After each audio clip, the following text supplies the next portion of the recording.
우리에게 하나님께서 주시는 말씀은 사도행전 1장 12절에서 26절까지의 말씀입니다. 우리 신약성경 사도행전 1장 12절에서 26절까지의 말씀을 드라마 바이블로 경청하시겠습니다. 제자들이 감람원이라 하는 산으로부터 예루살렘에 돌아오니 이 산은 예루살렘에서 가까워 안식일에 가기에 알맞은 길이라. 들어가 그들이 유하는 다락방으로 올라가니 베드로, 요한, 야고보, 안드레와 빌립, 도마와 바돌로메, 마테와 및 알페오의 아들 야고보, 셀롯인 시몬, 야고보의 아들 유다가 다 거기 있어 여자들과 예수의 어머니 마리아와 예수의 아우들과 더불어 마음을 같이하여 오로지 기도에 힘쓰더라. 모인 무리의 수가 약 120명이나 되더라. 그때 베드로가 그 형제들 가운데 일어서서 형제들아, 성령이 다윗의 입을 통하여 예수 잡는 자들의 길잡이가 된 유다를 가리켜 미리 말씀하신 성경이 응하였으니 마땅하도다. 이 사람은 본래 우리 수 가운데 참여하여 이 직무의 한 부분을 맡았던 자라. 이 사람이 불의의 사고로 밭을 사고 후에 몸이 곤두박질하여 배가 터져 창자가 다 흘러나온지라. 이 일이 예루살렘에 사는 모든 사람에게 알려져 그들의 말로는 그 밭을 아겔다마라 하니 이는 피밭이라는 뜻이라. 시편에 기록하였으되 그의 거처를 황폐하게 하시며 거기 거하는 자가 없게 하소서. 그의 직분을 타인이 취하게 하소서. 이러함으로 요한의 세례로부터 우리 가운데서 올려져 가신 날까지 주 예수께서 우리 가운데 출입하실 때에 항상 우리와 함께 다니던 사람 중에 하나를 세워 우리와 더불어 예수께서 부활하심을 증언할 사람이 되게 하여야 하리라. 그들이 두 사람을 내세우니 하나는 바사바라고도 하고 별명은 유스도라고도 하는 요셉이요 하나는 마띠아라. 그들이 기도하여 이르되 무사람의 마음을 아시는 주여, 이 두 사람 중에 누가 주님께 택하신 바 되어 봉사와 및 사도의 직무를 대신할 자인지를 보이시옵소서. 유다는 이 직무를 버리고 제 곳으로 갔나이다. 제비 뽑아 마띠아를 얻으니 그가 11사도의 수에 들어가니라. 아멘. 영상에 갑자기 제가 나와서 당황해하시는 분들이 있을 것 같습니다. 오늘은 제가 설교로 섬기게 됐는데요. 저한테도 낯선 상황이고 우리 성도님들한테도 조금은 낯선 상황일 겁니다. 가끔은 이렇게 낯선 상황이 하나님의 말씀에 집중하기에는 좀 더 좋은 면도 있는 것 같습니다. 하나님께서 저와 여러분에게 이 시간 은혜 주시기를 소망합니다. 오늘 우리가 함께 읽은 본문 말씀은 사도행전이었습니다. 사도행전 1장 1절은 이렇게 시작하는데요. 데오빌로여, 내가 먼저 쓴 글에는 무릇 예수께서 행하시며 가르치시기를 시작하신부터 라고 나와 있습니다. 내가 먼저 쓴 글, 그러니까 사도행전을 쓰기 전에 다른 것을 하나 쓴 책이 있다는 거죠. 우리가 아는 것처럼 누가복음입니다. 누가복음과 사도행전은 한 명의 저자가 썼다는 거죠. 그래서 어떤 학자들은 이 누가복음과 사도행전을 일컬어서 누가행전이라고 부르기도 하는데요. 그만큼 이 책들에는 비슷한 점들이 많고 병행한다라고 할 정도로 이렇게 흡사한 점들이 많이 있습니다. 특별히 처음 부분이 그렇습니다.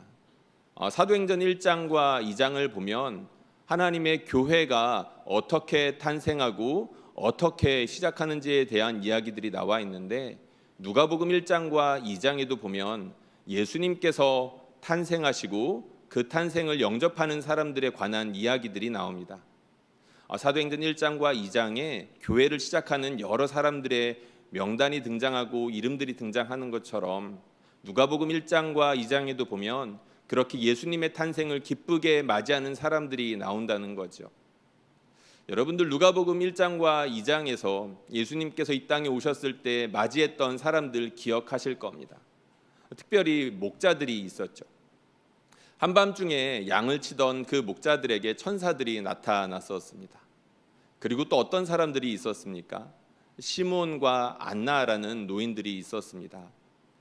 시므온은 평생토록 의롭게 삶을 살았던 사람이었던 것 같고 안나라는 사람도 과부된 지 오랜 시간 동안 성전을 지키면서 기도와 금식으로 오직 하나님만 바라보며 살았던 사람이었다라고 했습니다.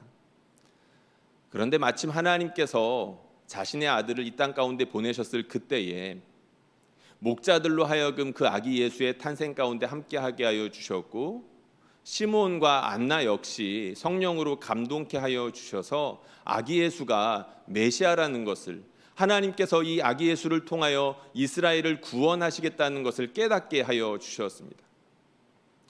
이것을 글로만 읽더라도 목자들이 얼마나 기뻐했는지, 그리고 안나와 시므온이 아기 예수를 보고 얼마나 기뻐했는지를 우리가 알 수가 있습니다. 그만큼 그들이 기다렸다는 이야기겠죠. 하나님께서 너무나도 이렇게 암울하고 괴로운 시절에 처해 있는 이스라엘을 제발 구원해 주시기를, 너무나도 고통받고 있는 이 백성을 하나님께서 찾아오셔서 제발 구원해 주셔야 되는데 라는 간절한 마음을 품고, 하나님 메시아를 보내주십시오, 약속하신 메시아가 이때쯤이면 올 때가 되지 않았겠습니까? 라고 하면서 간절히 기다리던 사람들이 바로 이 사람들이었다는 겁니다. 그렇게 너무나도 간절히 기다렸기 때문에 예수님께서 오셨다는 이 소식을 보고 그저 아기만 보았을 뿐인데 그 아기를 보고 함께 놀랍게 기뻐하고 그 아기에 대해서 전했던 것을 우리는 알고 있습니다. 저는 이 장면들을 참 좋아합니다. 왜냐하면 이 장면은 마치 깜깜한 어둠 중에 밝은 별이 하나 비치는 그런 순간과도 같기 때문이고, 너무나도 칠흑과 같은 어둠 가운데 새벽동이 트는 것과 같은 그러한 찰나이기 때문입니다.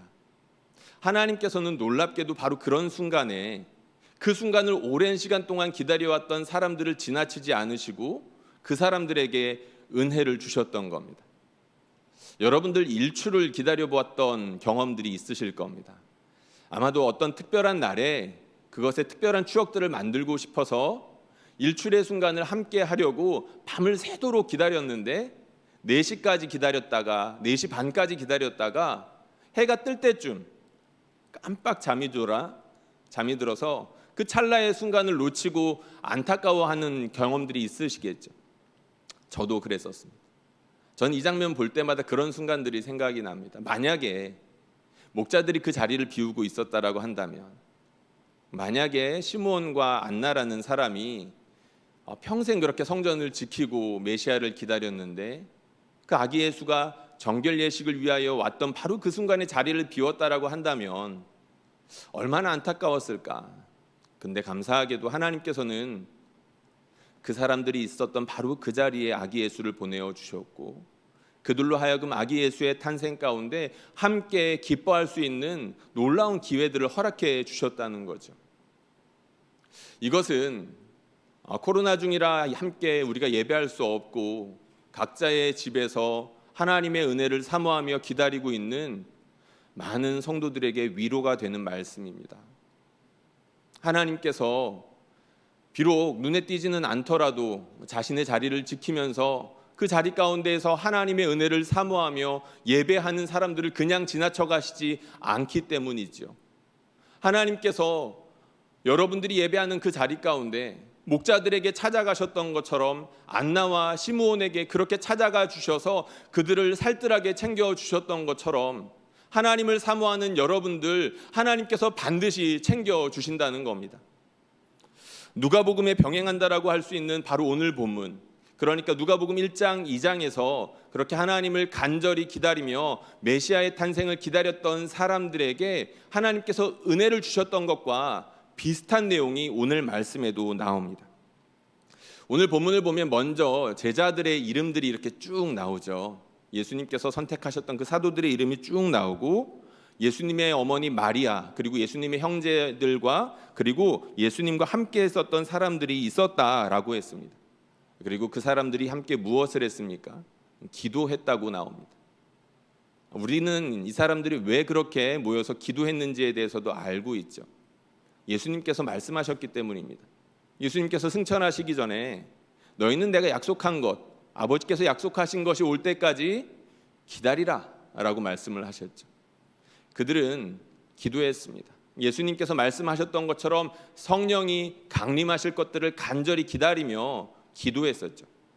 이것은 누가복음에서 보면 안나와 시므온이 평생 그 약속의 말씀을 붙잡고 메시아가 올 것을 기도하며 기다렸던 것과 비슷한 모습이라 할 수 있을 것 같습니다.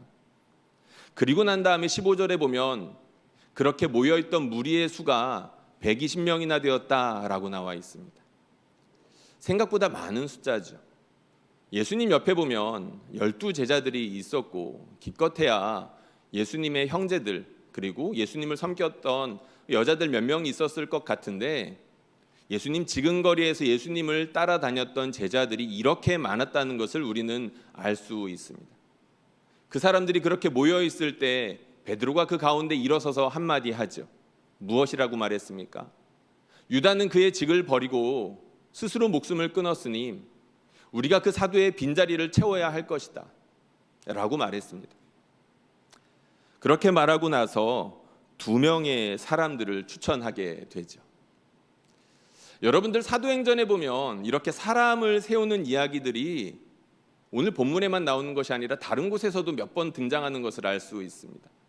7집사를 세우는 장면이 먼저 그렇죠. 7집사를 세웠을 때 어떠한 일들이 있었습니까? 히브리파와 헬라파 사람들 사이 가운데에서 구제 사역을 하는데 원망이 있었던 것 같습니다. 7집사를 세우면서 그런 원망을 잠잠하게 했고 뿐만 아니라 사도들이 기도와 말씀에 전무할 수 있는 환경이 조성되었죠. 그렇게 사람을 세우고 난 뒤에 어떤 일들이 있었습니까? 하나님의 말씀이 흥왕했다, 교회가 부흥했다라는 그 추가적인 말씀들이 뒤따르고 있습니다. 그리고 또 사람을 세우는 장면이 있죠. 안디옥 교회. 사도행전 13장에 보면 안디옥 교회에서 바나바와 바울을 따로 세우는 장면이 등장합니다. 왜 그들을 세웠습니까?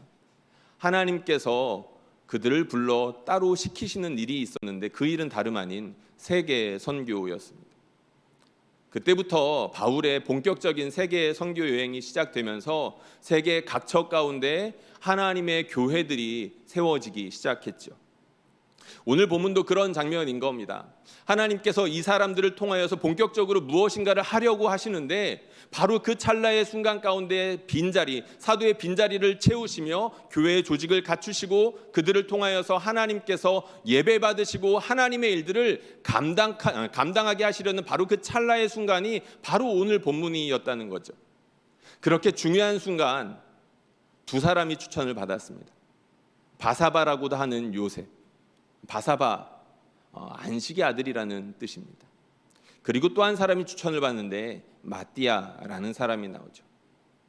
하나님의 선물이라는 뜻을 가지고 있습니다. 보석과 같은 사람들이 추천을 받았던 것 같습니다. 요셉이라는 사람을 보면 우리가 하나님의 안식을 느낄 수 있을 것 같고, 마띠아라는 사람을 보면 하나님께서 우리에게 주신 하나님의 선물과도 같은 사람이다라는 것을 알 수 있게끔 하는 그런 이름들이라는 거죠. 그런 2사람, 뽑힐 만한 사람, 그런 2사람이 추천돼서 올라왔습니다. 그리고 하나님의 뜻을 묻기 위해서 제비를 뽑죠. 그리고 그렇게 제비를 뽑았을 때 하나님의 선물이라 일컬어졌던 마띠아가 뽑히게 되었습니다. 여기서 한 가지 의아한 점이 있습니다. 그것이 무엇이냐면 이렇게 사도로 추천을 받고 하나님께서 친히 선택하신 마띠아인데 그의 이름이 오늘 본문을 제외하고 다른 곳에서는 전혀 등장하지 않는다는 사실입니다. 복음서에서도 등장하지 않고 바울의 서신서들에서도 나오지 않죠. 심지어 사도행전에서도 오늘 본문에서만 잠깐 나오고 이 이후로는 등장하지 않습니다. 다시 말해서 조금 과하게 표현하자면 이 사람은 무명의 제자였던 것입니다. 무명의 사람,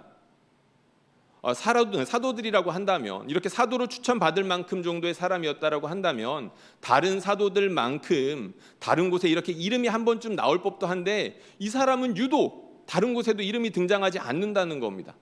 사도들뿐만이 아니죠. 사실 예수님을 따랐던 여러 사람들 가운데에는 그 이름들이 복수의 이상, 그러니까 여러 차례 등장하는 사람들이 나옵니다. 마리아가 그랬고 마르다가 그랬고 막달라 마리아 같은 사람이 그랬죠. 복음서 가운데 여러 차례 등장하는 사람들이 있었습니다. 그런데 마띠아는 유독 이상할 정도로 그 이름이 한 번도 등장하지 않았다는 겁니다. 당연히 질문이 생기죠. 하나님께서는 왜 이렇게 사람들에게 도드라지지 않은 무명한 마띠아를 사도로 뽑아 주셨을까라는 겁니다. 하나님이 왜 마띠아를 그렇게 뽑으셨을까요? 오늘 우리가 읽은 말씀에 보면 그 힌트가 나와 있습니다. 22절 말씀을 우리가 함께 읽어볼 건데요. 여기에 하나님께서 왜 마띠아를 뽑으셨는지, 그리고 제자들은 왜 마띠아를 추천했는지에 대해 나와 있는데 우리 함께 읽어보겠습니다. 시작. 항상 우리와 함께 다니던 사람 중에 하나를 세워 우리와 더불어 예수께서 부활하심을 증언할 사람이 되게 하여야 하리라 하거늘. 아멘. 22절에 보니까 마띠아가 왜 부활의 증인으로 추천을 받았는지, 그리고 하나님께 선택을 받았는지에 대한 그 약간의 힌트가 나와 있습니다. 오늘 강론의 제목이기도 한 항상 우리와 함께 다니던 사람이었기 때문입니다. 항상 우리와 함께 다니던 사람이었다는 거죠. 그때가 언제냐? 오늘 보면 바로 앞에 보면 21절에 보면 이 내용이 있습니다. 예수께서 우리와 출입하실 그때에, 예수님이 세례를 받으시면서 그리고 승천하실 때까지, 그러니까 예수님의 공생의 기간 동안 예수님과 함께하고 제자들과 함께 했었던 사람 중에 하나를 추천했던 겁니다. 예수님의 공생의 기간 가운데 어떤 일들이 있었습니까? 예수님께서 제자들을 부르시는 장면이 있었습니다. 그 부르심에 함께했던 사람 중에 하나가 마띠아였다는 겁니다. 예수님은 부르시기만 하지 않았죠. 보내시기도 하셨습니다. 보내시면서 사람들에게 주님의 복음을 전하며 귀신을 쫓아내고 질병을 고칠 수 있는 권세들을 나눠주셨는데 그 중에 하나가 또 마띠아였을 거라는 겁니다. 그렇게 좋은 일만 있지는 않았습니다. 제자들이 예수님께서 붙잡히시고 십자가에 못 박히셨을 때 모두가 배신하고 도망가지 않았습니까? 그 순간에서도 함께 했던 것이 마띠아였습니다. 제자들처럼 부끄러웠던 순간이 있었다는 거죠. 두려워했던 순간이 있었다는 겁니다. 그리고 예수님께서 부활하셔서 제자들에게 다시 나타나셨을 때, 그들을 다시금 품으시고 그들에게 기회를 주셨을 때 마띠아 역시 그렇게 다시금 예수님께 품어짐을 당한 사람이고 예수님께서 기회를 주셨던 그런 사람 중에 하나가 마띠아였다는 것입니다. 단지 도드라지지만 않았을 뿐이고 유명하지만 않았을 뿐이고 다른 곳에 이름이 등장하지 않았을 뿐이지, 그는 언제나 그가 있어야 될 자리에 있었고 예수님께서 지켜보시는 그 자리에 있었던 사람이고 예수님께서 보내시는 그 자리에 있었던 사람 중에 하나였다는 것입니다. 마띠아는 그런 사람이었다는 것이죠. 마띠아는 그렇게 예수님과 함께 했던 사람이었고 제자들과 함께 했었던 사람이었다는 겁니다. 감사하게도 그런 마띠아를 알아보는 사람이 있었기 때문에 그를 추천할 수 있었고, 더욱더 놀라운 것은 하나님께서 그를 알아주셨기 때문에 수면 아래 있던 마띠아를 하나님의 무대 위로 본격적으로 올리시며 사도의 반열에 올리셨고 하나님의 일들을 사도들과 함께 감당하게 하여 주셨다는 것입니다. 사실 많은 이들은 사도행전 하면 베드로와 사도 바울을 생각하기 마련입니다. 극적이죠. 얼마나 드라마틱합니까? 베드로가 설교했을 때 어떤 일들이 있었죠? 수천 명이 회심하고 돌아오는 일들이 있었습니다. 사도 바울은 또 어떻습니까? 극적인 회심의 장면이 있죠. 그는 예수 믿는 사람들을 죽이겠다라고 혈기가 왕성해져 가지고 저 다메섹까지 쫓아다니던 사람이었었습니다. 그랬던 사람이 예수를 위하여 자기 목숨이 100개라면 100개라도 바칠 준비가 되어 있는 그런 사람으로서 예수님께 충성된 그리스도인이 되었죠. 하나님은 분명 이렇게 일하시는 분이십니다. 극적으로 일하시죠. 감히 우리가 상상할 수 없을 만큼 큰 사랑과 넓은 사랑으로 도저히 변할 것 같지 않은 그런 사람을 하나님의 사람으로 만드시면서 하나님의 일들을 감당하게 하는 그런 분이십니다. 우리가 믿는 하나님은 그런 분이시죠. 그렇기 때문에 우리가 여기 있는 것일지 모릅니다. 그런데 하나님은 그렇게 극적으로 일하시는 분만은 아닙니다. 하나님은 그렇게도 일하시지만 묵묵하게 자신의 자리를 지키면서 자기에게 맡겨진 일들을 충성스럽게 감당하는 사람들을 주목하시는 분이기도 하다는 것을 우리는 알아야 합니다. 마띠아처럼 그 이름이 다른 곳에서 드러나지 않는다 하더라도 언젠가 드러날 일들이 있기 때문에 하나님께서 끊임없이 주목하고 이 사람이 나와 함께 하고 있는지에 대해서 관심 있어 하시며 그를 통하여서 하나님께서 언젠가 특별히 시키실 일들이 있기 때문에 함께 하시며 반드시 때가 되면 그를 일으켜 주시는 순간이 있는데 하나님께서는 그렇게 일하신다는 것이죠. 하나님께서는 숨어있던 안나와 시므온에게 찾아가 주셔서 그렇게 은혜를 주셨던 분이시고 하나님의 구원을 간절히 기다리며 밤새 자신의 자리를 지키던 목자들에게 찾아가 은혜를 주셨던 분이시고 마띠아처럼 자신의 자리를 묵묵하게 지키면서 유명하지 않더라도 사람들에게 드러나지 않더라도 그를 주목하시며 때가 되면 그 수면 위로 올리셔서 하나님의 일들을 감당하게 하시는 분이 바로 우리 하나님이시라는 겁니다. 사실 이러한 일들은 성경 전반에 참 많이 나와 있습니다. 여러분 잘 알고 있는 요셉. 애굽 땅에서 그는 얼마나 외롭게 있었습니까? 그곳에 하나님이 보이지 않았을 겁니다. 그와 함께하는 동역자들이 별로 없었죠. 그럼에도 그는 신실하고 순결했습니다. 하나님은 그렇게 홀로 외롭게 자신의 자리 가운데에서 하나님을 신실하게 섬겼던 요셉을 형통하게 해주셨죠. 그리고 다윗은 자기 아버지한테도 무시받았던 사람입니다.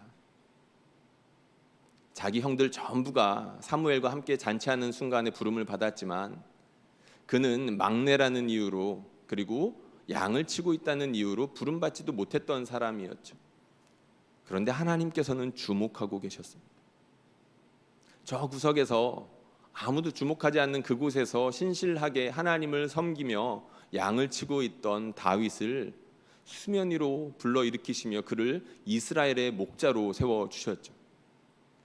이런 이야기들이 정말 많이 있는데 그 중에서도 저는 구약 성경에 있는 룻을 특별히 좋아합니다.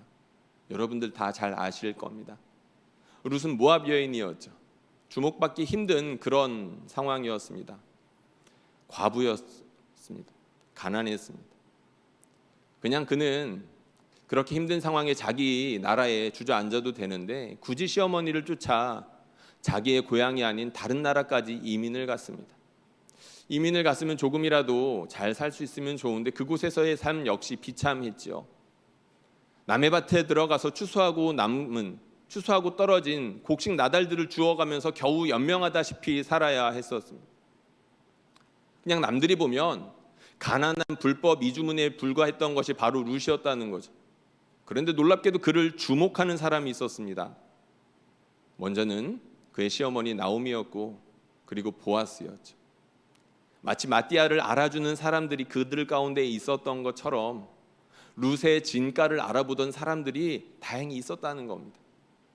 그리고 놀랍게도 우리 하나님께서 룻이 얼마나 귀한 사람인지를 처음부터 끝까지 주목하고 계셨습니다. 룻이 살던 시대는 어떤 시대입니까? 사사들마저도 타락하여서 이스라엘이 칠흑같이 깜깜이 어둡던 시대였습니다. 그러나 하나님께서 룻을 주목한 이유가 무엇이겠습니까? 믿음으로 하나님을 섬기던 그 모습이 믿음으로 자신의 시어머니를 섬기고 사람들을 섬기는 그 모습이 마치 이스라엘의 한 줄기 빛과 같았기 때문에 하나님께서 귀하게 여기셨던 것 아니겠습니까? 무명하였던 룻이고 사람들에게 괄시받기 딱 좋은 사람이 바로 룻이었지만 하나님께서는 그를 귀하게 여겨주셨고 이스라엘과 하나님의 백성 앞에서 영원토록 유명한 사람이 되게 하여 주셨습니다. 하나님은 그렇게 일하시는 분이라는 거죠. 지금 화면 하나를 여러분들에게 보여드릴 겁니다. 설리 허드슨 강의 기적이라는 영화 포스터입니다. 이 영화는 2009년 실제 뉴욕에서 있었던 일을 바탕으로 만들어진 영화인데요. 이 영화에 보면 초반에 그 비행기가 이륙하고 그 이륙한 비행기에 갑자기 새떼가 들이닥쳐서 엔진이 완전히 망가지는 그런 큰 사고가 일어나게 됩니다. 정말로 위험한 순간이었죠. 그 위험한 순간에 놀랍게도 그 기장과 부기장은 차분하게 그 상황들을 평가하고 판단하면서 어떻게 대처해야 되는지를 결정합니다. 그리고 다른 공항으로 갈 수 없다는 것들을 알아차렸는지 어쩔 수 없지만 그 허드슨 강에 비상 착륙해야 된다는 것을 결정하고 그 150여 명의 승객을 태운 채 그 강 위에 불시착하게 되죠. 그렇게 불시착해서 놀랍게도 단 한 사람들의 희생자도 없이 모두가 구조받게 되는 그런 일을 경험하게 되었습니다. 그런데 이것도 사고이기 때문에 그 기장은 너무나도 큰 후유증에 시달리게 되고 이 일로 말미암아 그는 일약 대스타가 되는데 너무나 많은 사람들이 그를 주목하는 그런 상황을 어리둥절해하고 견뎌하기 힘들어합니다. 그 힘든 상황 가운데 잠도 오지 않고 너무나도 답답하여서 그와 함께 사고를 경험했던 부기장을 불러내서 밤에 산책을 하는 장면이 나옵니다. 그때 기장이 이런 이야기를 합니다.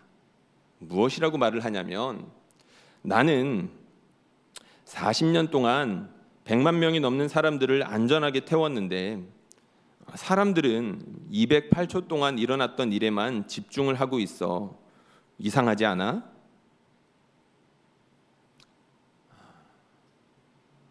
이 기장은 40년 동안이나 성실하게 자신의 자리를 지키면서 꾸준히 자신의 일들을 하면서 위대한 일들을 감당하고 있었는데 여태 사람들은 그것에 주목하지 않았었지만 이상하게 사람들은 유독 그 사고에 집중하고 그 사고를 안전하고 침착하게 대응했다 하더라도 그를 지나치게 영웅으로 만드는 그런 상황이 너무나도 이상하고 견디기 힘들었었던 것입니다. 물론 그가 40년 동안 그렇게 성실하게 일했었기 때문에 이런 위기의 순간을 극복할 수 있었고 수많은 사람들을 살려내는 데 쓰임받을 수 있었겠죠. 그 설리라는 사람도 그것을 알았을 겁니다. 그럼에도 그가 이런 이야기를 했던 이유가 무엇이겠습니까? 세상의 사람들이 너무나도 지나치게 겉모습만을 바라보고 있었기 때문입니다. 너무나도 한 사람을 영웅으로 만드는 것이 답답했기 때문입니다. 그렇게 자신과 주변에 일어나는 상황들에서 진짜 속모습, 속에 일어났던 일들은 주목하지 않고 그동안 있어왔던 일들에 대해서는 관심도 없는데 유독 겉으로 드러난 일들에만 그렇게 사람들이 관심을 보이는 그런 세태에 대해서 안타까워하는 말이었다는 거죠. 설리가 했던 말 다시 한 번만 띄워주시면 고맙겠습니다. 나는 40년 동안 100만 명이 넘는 사람들을 안전하게 태웠는데 사람들은 208초 동안에 일어났던 일에만 집중을 하고 있어. 이상하지 않아. 이상하지 않아? 이 말은 지나치게 가벼운 신앙생활을 하고 있는 많은 사람들에게 해당이 되는 말이기도 합니다. 예수님을 믿는다라고 하면서 한 방을 노리고 있는 사람이 얼마나 많습니까? 물론 우리 예수님은 베드로에게 일하셨던 것처럼 바울을 통해서 일하셨던 것처럼 그렇게 놀랍고도 크고 사람들을 기절시킬 만한 그런 일들을 하실 수 있는 분이시죠. 그러나 믿음은 기본적으로 신실함을 뜻합니다. 그럼에도 불구하고 이 신실함을 언급하면서 살아가는 사람들 중에 어느 한 방만을 노리면서 자신에게 주어진 시간들을 낭비하며 살아가는 사람들이 우리 주변에 분명히 있다는 겁니다. 뿐만 아니라 드러나는 것을 좋아하는 사람들은 또 왜 이렇게 많은지 모르겠습니다. 숨어서 묵묵하게 자신의 자리를 지키는 사람들도 많지만 유독 사람들에게 눈에 띄는 자리를 귀신같이 알아보는 사람들이 우리 주변에는 있지요. 꼭 그런 분들을 비난하고자 하는 말들은 아닙니다. 사람은 원래 사람들에게 인정받기를 좋아하죠. 아기들을 보면 압니다. 여러분들 자녀들을 키워보신 분들은 알 텐데요. 우리 자녀들이 자기를 잠깐이라도 부모님들이 주목하지 않으면 어떻게 해야 됩니까? 평소에 하지 않았던 과한 행동들을 막 합니다. 일부러 애교를 피우기도 하고 일부러 와서 막 때를 쓰기도 합니다. 나를 좀 봐주세요. 사실 아이들만 그런 게 아니죠. 우리 어른들은 또 어떻습니까? 나를 봐주지 않기 때문에 시험에 드는 일들이 얼마나 많습니까? 이런 걸 보면 인정욕구라는 것은 사람의 본능이라고 봐야 될 것 같습니다. 사람의 본능이라는 겁니다. 사람들에게 주목받고 싶고 남들이 주목하지 않으면 그렇게 열심히 일하고 싶지 않고 본능이라는 거죠. 그런데 믿음의 사람이라면 이런 본능을 거슬러 살아야 된다는 것입니다. 세상 사람들이 겉모습만 주목하고 유독 드러나는 일들에만 관심을 보인다 할지라도 믿음의 사람들이라면 그런 순간이 아닐지라도 자신의 자리를 지키며 자신에게 맡겨진 일들을 묵묵하게 감당할 줄 아는 사람이 되어야 된다는 것이죠. 뿐만 아니라 그것이 얼마나 소중한 가치이며 하나님께서 귀하게 여기신다는 것들을 알아야 된다는 겁니다. 로안 윌리엄스라는 사람은 이것의 가치에 대해서 이렇게 표현한 적이 있습니다. 한번 화면을 보여주시면 좋겠는데요. 제가 읽어드리겠습니다. 우리는 자극과 영감을 통해 남이 나를 알아준다는 느낌, 남에게 인정받기를 원하는 야망이라는 독을 뽑아낼 필요가 있습니다. 가끔 우리는 끔찍한 고통을 겪는 와중에도 아무 말 없이, 아무런 불평 없이 이를 감내하는 삶을 볼 필요가 있습니다. 우리는 영국 속담처럼 삶의 구할은 그저 그 자리에 있는 것이 사도적이고 거룩한 요소라는 것을 상기해야 합니다. 저는 그냥 교회에 나와 그저 그 자리에 있는 사람들을 보며 깊은 감명을 받습니다. 물론 이것이 신앙의 전부는 아닙니다. 그러나 이는 결코 아무것도 아닌 게 아닙니다. 코로나로 인하여서 비대면의 상황이 지속되고 있습니다. 이것도 벌써 1년 6개월이라는 시간이 지났는데요. 저는 아직도 적응이 되질 않습니다. 카메라 렌즈를 쳐다보면서 예배해야 되는데 이 렌즈 쳐다보기를 마치 우리 성도들 쳐다보는 것처럼 사랑의 눈길로, 부드러운 눈길로 렌즈를 공허하게 쳐다보는 것이 너무나도 어렵습니다. 지금은 예배를 섬기기 위해서 몇몇 스태프들이 본당 가운데 있고 우리 교육자들이 있지만 새벽 예배 때는 교육자 몇 명만 이 자리를 지킵니다. 그래서 빈 객석을 향해서 설교해야 되고 텅 빈 이 공간에서 교육자들 몇 명이서 기도하는 것이 너무 어렵습니다. 그 시간들이 벌써 1년이 넘어갔고 2년을 향해서 가고 있는 찰나인데도 그것에 적응하는 것이 너무나도 힘든 것 같습니다. 우리 성도님들은 어떻습니까? 저희는 교회라도 이렇게 나와서 이 자리에 앉을 수 있고 강단을 섬길 수도 있고 곳곳에서 교회를 섬길 수도 있는 그런 특권을 누리고 있는데 우리 성도님들은 작은 화면을 이렇게 뚫어져라 쳐다보면서 예배해야 하는 그런 상황이 저희보다 훨씬 더 힘들게 느껴지실 겁니다. 많은 분들이 성가대로 봉사했었죠. 이 자리에서. 지금은 성가대가 설 수 없고 이 자리에 나와서 뜨겁게 찬양할 수도 없습니다. 좁은 집에서 옆집에 방해될까 봐 큰 소리로 찬양할 수도 없죠. 그런 상황이 답답해서 눈물 흘리는 성도들이 많다는 것도 알고 있습니다. 참 힘든 상황이죠. 특별히 저는 주일에 교회에 올 때마다 주일날 아침에 3층 본당과 교회 곳곳에서 우리 교육자들과 교구장님들이 성도들이 오는 것을 기쁘게 맞이하고 환대했던 그 장면들이 자꾸 떠오릅니다. 지금은 그렇게 할 수 없지만, 그리고 그때는 너무나도 그게 당연한 것으로 여겨졌었지만, 그렇게 사람들을 환대하고 포옹하고 악수하고 서로 침을 튀겨가면서 인사를 나누고 카페에서 차 한잔 나누고 시간이 된다면 함께 식사까지 했던 그때가 너무나도 그립게만 느껴집니다. 우리는 지금 그럴 수 있는 상황이 아닙니다. 그러나 우리는 여전히 하나님 앞에 신실해야 합니다. 예배당에 비록 나올 수 없지만 우리가 있는 그 자리 가운데에서 안나가 그러했고 시므온이 그러했고 목자들이 그러했던 것처럼 하나님께서 지금 이렇게 고통받고 있는 하나님의 백성들을 구원해 주셔야 됩니다. 하나님을 간절히 기다리는 저에게 찾아와 주셔야 됩니다라고 간절한 마음으로 예배를 사모하며 여러분들이 계신 그 자리 가운데 하나님을 사모하며 예배해야 합니다.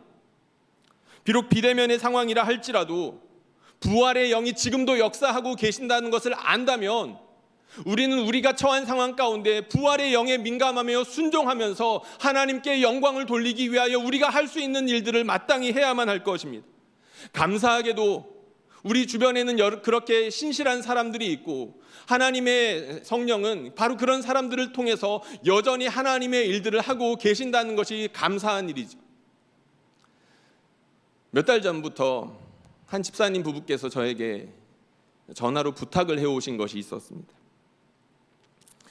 친구가 암 말기인데 얼마 살지 못할 것 같다는 이야기였습니다. 목사님 바쁘시겠지만 그분에게 찾아가 주셔서 꼭 복음을 전해주시고 영접기도를 좀 해주세요. 저희가 갈 때 목사님 모시고 갈 테니까 시간만 좀 내주세요. 그렇게 간절히 부탁하는 성도들의 이야기를 거절할 수 있는 목사들이 몇이나 될까요? 부탁을 받자마자 알겠다고 했습니다. 집사님들 시간 되실 때 제가 시간을 맞춰드리겠습니다. 꼭 시간을 내서 함께 가서 복음을 전하고 영접기도를 하겠으니 우리 집사님들이 시간을 말씀해 주십시오. 그런데 여차저차 그분들의 사정들 때문에 약속이 한 번 미뤄졌고 어느 날 갑자기 이렇게 비대면 상황이 되어버렸습니다. 다시 전화가 왔습니다. 목사님, 그 친구 상황이 많이 좋지 않은 것 같아요. 목사님 전화라도 한번 해주세요.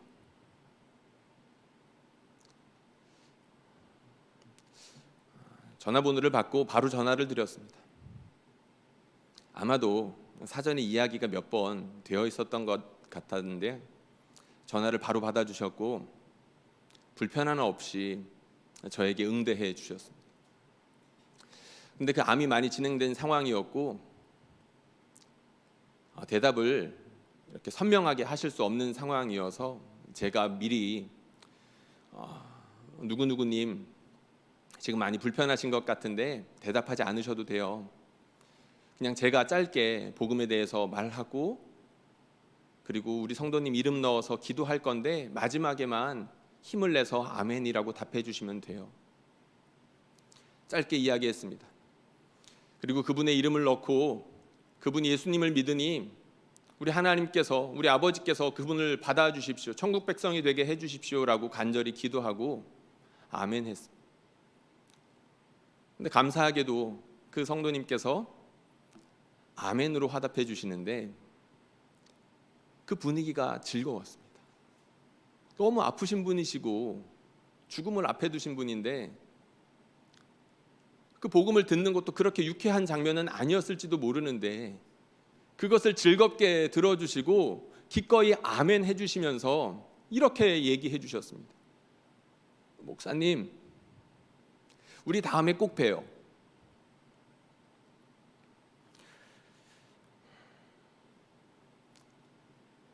그 인사가 너무나도 감동적이었습니다. 그리고 그렇게 즐겁고 너무나도 기쁜 분위기 가운데에서 영접 기도를 했던 것도 처음이었던 것 같습니다. 그래서 궁금해서 그분에게 신뢰를 무릅쓰고 이것저것 여쭤봤습니다. 제가 짧은 시간 복음을 전했고 영접 기도를 이렇게 제가 했는데 어떻게 그렇게 쉽게 그리고 즐겁게 아멘 하실 수 있었나요? 그분이 이렇게 대답해 주셨습니다. 우리 친구들이 그러니까 저한테 부탁했던 그 집사님 부부가 예전부터 그렇게 복음을 전했고 간증 동영상을 보내주면서 예수님이 누구인지 소개시켜 줬다는 겁니다. 그리고 목사님이 전화하면 꼭 즐겁게 받아주고 영접기도 하실 건데 아멘 하라고 부탁을 했다는 거죠. 제가 한 것이 아니라 정말 그분들이 다 했던 겁니다. 우리 하나님의 성령께서 그분들에게 간절한 마음을 주시고 죽어가는 한 영혼이 얼마나 귀한 가치를 지니고 있는지 깨닫게 하여 주셨고, 비록 비대면의 순간이지만 그 친구들을 사랑하는 마음으로 자신들이 할 수 있는 것들을 감당하며 복음을 전하고 계셨던 거죠. 코로나로 인하여서 비대면의 상황은 이어지고 있지만 그렇다라고 해서 인생의 생사화복까지도 멈춰버린 것은 아닙니다. 인생의 희노애락의 순간들은 지금도 이어지고 있죠. 여전히 사람들은 죄를 짓고 있고 자신이 지은 죄 때문에 두려워하고 부끄러워하고 있습니다. 그리고 죽음을 앞에 두고 있으며 두려워하고 있죠. 구원의 손길을 간절히 기다리는 사람들이 우리 가운데는 많이 있다는 겁니다. 심지어 성도들 가운데에서도 믿음이 약해져서 하나님의 구원을 간절히 기다리는 사람들이 우리 주변에는 많이 있다는 겁니다. 그렇기 때문에 우리는 비대면의 상황이라 할지라도 우리가 부활의 증인으로서 우리에게 맡겨진 일들을 성실하게 감당하지 않으면 안 될 이유가 너무나도 많이 있다는 것입니다. 그 집사님 부부가 죽어가는 친구에게 복음을 전하기 위하여 간절히 기도하고 목사를 귀찮게 하면서까지 그것을 제발 영접 기도를 좀 해달라고 그렇게까지 하시는 것처럼 우리가 할 수 있는 것들을 감당하면서 자신에게 주어진 사람들을 예수님 섬기듯이 섬겨야 될 그런 귀한 사명들이 우리에게는 여전히 있다는 것이죠. 감사하게도 그 집사님 부부뿐만이 아니라 교회에는 숨어서 하나님을 그렇게 성실하고 묵묵하게 섬기는 사람들이 많이 계십니다. 다 언급할 수 없지만, 눈에 띄지 않지만 비대면의 상황이기 때문에 찾아갈 수가 없어서 자기의 자리 가운데에서 전화를 걸고 화상회의를 통해서 세런들을 만나고 자기가 맡고 있는 교회 학교 학생들에게 전화를 걸고 보고 싶다라고 인사하고 기도하고 날마다 자신의 자리 가운데에서 무릎 꿇고 기도하는 성도들이 신실한 그런 사람들이 많이 있다는 것이죠. 우리 교회를 섬기는 사람들뿐만 아니라 교회를 넘어서 우리 교회 울타리를 넘어서 섬기는 사람들도 여전히 계십니다. 그리고 이번에 우리가 선교사님들을 위해서 헌금하고 있는데 코로나로 인하여서 안 그래도 줄어든 자신의 수입 가운데에서도 우리보다 형편이 어려운 선교사님들을 돕겠다고 끊임없이 자신의 수입 가운데서 일부를 떼어서 헌금하시고 있는 분들이 얼마나 많은지 모릅니다. 일일이 언급하기 힘들 정도로 많은 분들이 자신의 자리를 지키고 있습니다. 보이지 않을 뿐 우리는 이전처럼 여전히 함께 주님을 섬기고 있다는 것이죠. 하나님은 지금과 같은 상황이 힘들다는 것을 우리보다 잘 아십니다. 우리가 이렇게 영상을 통해서 예배하는 것이 얼마나 괴로운 일인지를 우리보다 하나님이 더 잘 알고 계신다는 것이죠. 그렇기 때문에 이런 순간에도 자신의 자리 가운데에서 하나님의 은혜를 사모하며 하나님께 감사하고 예배하는 사람들을 하나님께서 주목하고 계신다는 것을 우리는 잊지 말아야 되겠습니다. 뿐만 아니라 부활의 영이 지금도 살아서 역사하신다는 것들을 알기 때문에 비대면의 상황일지라도 자신에게 주어진 사람들을 섬기기 위해서 손과 발을 움직이며 열심히 사람들을 섬기는 사람들이 있다는 것을 우리는 기억해야 되겠습니다. 그런 분들이야말로 바로 마띠아와 같이 하나님의 선물과도 같은 존재로 우리에게 주어진 사람들 아니겠습니까? 바라기는 보이지는 않아도 한 성령 안에서 우리가 함께 예배하고 있으며 계속 그렇게 신실하게 예배해야 한다는 것들을 기억해 주셨으면 좋겠습니다. 뿐만 아니라 눈에 띄기 힘든 이런 상황 가운데 하나님을 신실하게 섬김으로 하나님을 기쁘시게 하고 하나님의 구원의 역사 가운데 항상 함께하는 저와 여러분들이 될 수 있기를 주님의 이름으로 축원합니다.